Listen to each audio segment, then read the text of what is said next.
وتظهر المشاهد الشاب الفلسطيني وقد بدا عاريا تماما وهو يجتاز المنطقة الساحلية الحدودية قبل أن يطلق عليه الجنود المصريون المتمركزون في الثكنات العسكرية على الحدود النار بشكل مباشر دون إنذار أو تحذير.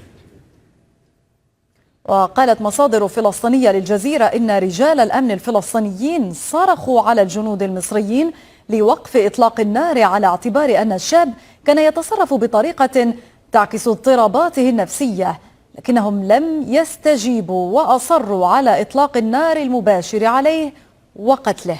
وبعد التأكد من قتل الشاب نزل الجنود المصريون إلى الشاطئ وسحبوا جثته، حيث ما زالت السلطات المصرية تحتفظ بها ولم تسلمها إلى الجانب الفلسطيني.